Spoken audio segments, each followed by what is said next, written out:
Berbisnis dan berwisata pastinya memerlukan alat transportasi untuk berkembang. Dan ketika dipajaki dengan PCR, mendadak ekstra uang keluar harus dikeluarkan untuk mereka yang melakukan wisata atau melakukan perjalanan bisnis. Hal ini membuat banyak orang jadi malas berpergian dan membuat wisata serta berkembangnya bisnis di banyak daerah menurun tajam. Maka orang mulai melirik dan mencurigai bahwa kebijakan PCR sebagai akal-akalan mencari cuan telah dilakukan oleh pejabat dan pebisnis berkolaborasi bersama membuat kebijakan untuk ngerjain rakyat demi untung cuan yang besar. Kemudian keputusannya pun dilanjutkan dengan terus mempertahankan level PPKM di atas 2 sehingga semua moda transportasi akan di-PCR-kan. Mantap sekali dah kebijakannya. Cantik. Dibungkus fakta-fakta mengerikan akan ada gelombang ketiga, masih rawan karena rakyat belum vaksin semua, dan info lain sebagainya yang membuat PPKM siaga merah. Awalnya PCR buat mereka yang merasakan ada masalah kesehatan untuk dites. Sekarang semua orang yang sehat dicarikan cara agar dites PCR. Kalau perlu,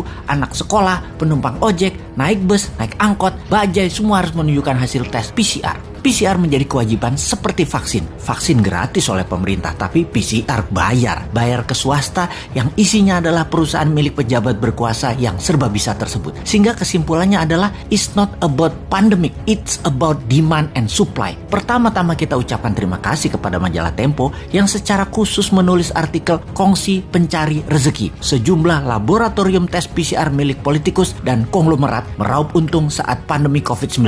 Demikian teasernya. Kita bahas faktanya. Seorang Menko merangkap jabatan sebagai koordinator PPKM, dia pucuk pimpinan dalam hal kebijakan COVID-19 dan investasi. Lalu seorang Menteri BUMN merangkap ketua tim penanganan COVID-19 dan pemulihan ekonomi nasional. Menteri Kesehatannya bekas wakil Menteri BUMN. Menteri itu ternyata ada kaitannya dengan PT Genomics Solidaritas Indonesia. Unit usaha PT itu adalah GSI Lab yang jualannya segala jenis tes COVID-19. PCR swab, same days, swab antigen, PCR kumur, dan lain sebagainya. Dalam situs resminya, GSI Lab mengklaim memiliki 1.000 lebih klien korporat, melaksanakan 700.000 lebih tes, menyalurkan 5.000 tes gratis, dan donasi total 4,4 miliar. Poin penting, dia yang membuat kebijakan sebagai pemerintah, dia juga yang jualan barangnya. Kita bedah lebih dalam, siapa pemilik PT Genomics Solidaritas Indonesia yang dibuat April 2020, sebulan setelah kasus COVID-19 pertama di Indonesia. Komposisi pemegang sahamnya adalah Yayasan Indika untuk Indonesia, Yayasan Adaro Bangun Negeri, Yayasan North Star Bakti Persada, PT Toba Bumi Energi, PT Toba Sejahtera, PT Kartika Bina Medika Tama. PT Toba Bumi Energi dan PT Toba Sejahtera adalah entitas anak PT TBS Energi Utama Tbk atau Toba. Opung pernah mengakui katanya dia memiliki sedikit saham di situ. Pastinya dia adalah pendiri grup tersebut. Kita tidak usah merinci lebih dalam lagi dari nama-nama tersebut siapa saja mereka. Silahkan cari sendiri siapa pemiliknya. Toh nama-nama itu adalah nama-nama terkenal semua. Oke, kita semua yakin bahwa Anda semua pasti sudah paham siapa mereka yang bermain dengan kebijakan dan meraup untung dari bisnis PCR tersebut.